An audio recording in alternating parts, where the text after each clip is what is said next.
Assalamualaikum warahmatullahi wabarakatuh. Hai teman-teman, perkenalkan nama saya Sri Rahayu dari Prodi Akuntansi. Nah, di video kali ini saya mengambil materi mengenai APBD yang ada di Indonesia. Ada beberapa materi pembahasan. Yang pertama, definisi dari APBD. Yang kedua, bagian-bagian APBD. Untuk yang ketiga, fungsi APBD. Dan yang keempat, sumber-sumber APBD. Yang kelima, penggunaan APBD. Dan yang terakhir, contoh dari APBD. Nah, kita masuk materi pembahasan yang pertama, yaitu mengenai definisi dari APBD atau Anggaran Pendapatan dan Belanja Daerah, yaitu Rencana Keuangan Tahunan Pemerintah Daerah di Indonesia yang disetujui oleh Dewan Perwakilan Rakyat Daerah. APBD ditetapkan dengan peraturan daerah. Tahun anggaran APBD meliputi masa 1 tahun mulai dari tanggal 1 Januari sampai dengan tanggal 31 Desember. Untuk yang kedua yaitu mengenai bagian APBD, yaitu terdiri atas pertama mengenai anggaran pendapatan. Anggaran ini terdiri dari pendapatan asli daerah, bagian dana perimbangan dan lain-lain pendapatan yang sah. Untuk yang kedua, anggaran belanja untuk keperluan penyelenggaraan tugas pemerintah di daerah. Dan yang ketiga, pembiayaan, yaitu setiap penerimaan yang perlu dibayar kembali dan pengeluaran yang akan diterima kembali pada tahun anggaran yang bersangkutan. Kita masuk ke pembahasan yang ketiga, yaitu fungsi dari APBD.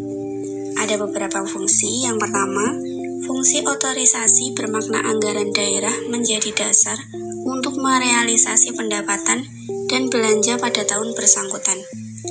Kedua, fungsi perencanaan bermakna anggaran daerah menjadi pedoman bagi manajemen dalam merencanakan kegiatan pada tahun yang bersangkutan. Untuk yang ketiga, fungsi pengawasan mengandung makna anggaran daerah menjadi pedoman untuk menilai keberhasilan atau kegagalan penyelenggaraan pemerintah daerah. Untuk fungsi yang keempat yaitu fungsi alokasi yang bermakna anggaran daerah diarahkan untuk menciptakan lapangan kerja, mengurangi pengangguran dan pemborosan sumber daya, serta meningkatkan efisiensi dan efektivitas perekonomian daerah. Yang kelima, fungsi distribusi memiliki makna kebijakan-kebijakan dalam penganggaran daerah harus memperhatikan rasa keadilan dan kepatutan. Untuk yang keenam, fungsi stabilitasi memiliki makna bahwa anggaran daerah menjadi alat untuk memelihara dan mengupayakan keseimbangan fundamental perekonomian daerah. Adapun sumber-sumber dari APBD. Yang pertama, retribusi atau user charge. Yang kedua, pajak bumi dan bangunan atau property tax. Yang ketiga, pajak cukai atau excise tax. Dan yang keempat, pajak penghasilan atau personal income tax.